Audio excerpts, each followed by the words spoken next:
Ya kalau buat punya rumah sih namanya kita keluar kan pengen aja.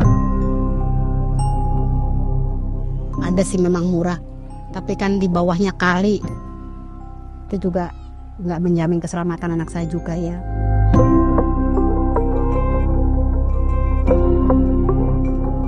Keterbatasan lahan di Jakarta membuat harga tanah dan juga rumah melambung tinggi.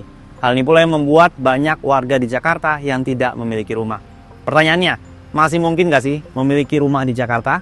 Jika iya, jenis seperti apa yang tersedia?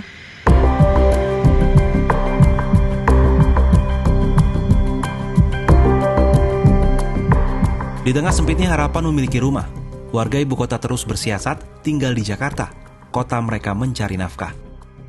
Salah satunya adalah Pani, 52 tahun. Pria kelahiran Jakarta ini mengontrak di rumah petak di RT 06, RW 08, Kelurahan Grogol Utara, Kecamatan Kebayoran Lama, Jakarta Selatan. Ruangan berukuran 3x3 meter persegi itu dihuninya bersama istri dan 4 anak. Pani tak memungkiri memiliki impian untuk punya rumah. Namun, upahnya sebagai buruh serabutan hanya cukup untuk mengontrak rumah bertarif Rp800.000 sebulan. Ya kalau buat punya rumah sih namanya kita keluar kan pengen aja. Cuman karena berhubung susah payah mencarinya ini buat biaya ke situnya kemana saya nih. Jadi sampai sekarang ya ini kecukupannya bisanya ngontrak kayak. Merujuk data Badan Pusat Statistik tahun 2022, tercatat hanya 56,13% rumah tangga di Jakarta yang memiliki rumah. Angka ini naik cukup tinggi hingga lebih dari 7% dari tahun 2021 yang baru 48,48%. Untuk mengatasi tingginya kebutuhan rumah tersebut, pemerintah Provinsi DKI Jakarta terus merealisasikan beragam program penyediaan rumah. Salah satunya program rumah susun sederhana untuk masyarakat berpenghasilan rendah. Saya senang banget di sini juga, suasananya mendukung, warganya juga baik semuanya ya, walaupun kita dari kolong nggak membedakan gitu. Apalagi Bu RT kooperatif sama saya, setiap ada apa-apa informasi masuk. Pokoknya nyaman aja deh Pak tinggal di sini itu. Sudah 2 bulan, Miftahul Husna menempati rumah susun Rawabuaya, Cengkareng, Jakarta Barat.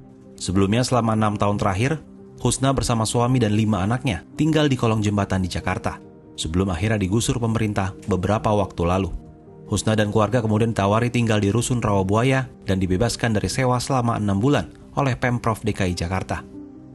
Saat ini, Husna menempati rusun berukuran 36 meter persegi. Meski nyaman tinggal di rusun, persoalan Husna belum selesai. Pasalnya, setelah 6 bulan, ia harus mulai membayar biaya sewa sebesar Rp550.000 per bulan. Padahal suaminya hanya bekerja sebagai pemulung. Pendapatan itu nggak seharus kepikiran kita gitu. Kadang hari ini dapat, kadang besok enggak. Jadi kita harus bisa membaginya. Kadang 2 hari listrik sampai mati kemarin. Karena memang bapaknya lagi sepi mulungnya, jadi ya hotel.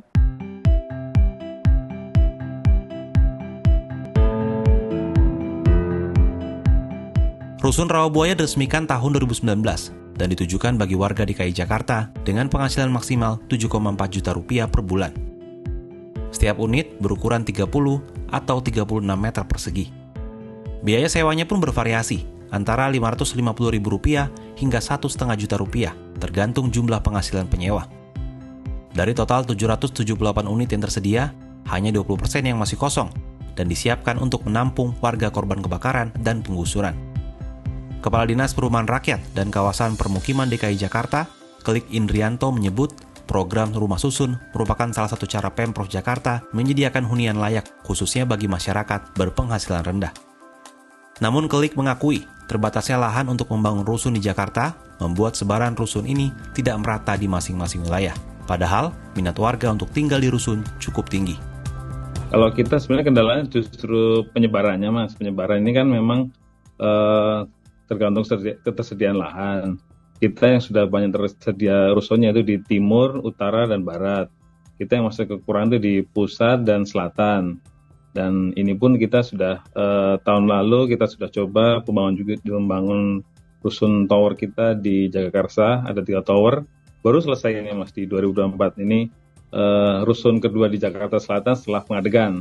Jadi di selatan baru 2, di pusat sudah ada beberapa, namun demikian penuh nih untuk huniannya. Jadi kita memang untuk sementara kita akan optimalkan lahan-lahan yang sudah kita miliki, yang sudah dimiliki Dinas Perumahan, akan kita bangun, dan di tahun-tahun berikutnya seperti tahun 2005 kita punya di Rusun Rorotan 9, kemudian di Rusun Padat Karya, kemudian di Yosudarso dan juga di Marunda gitu Mas.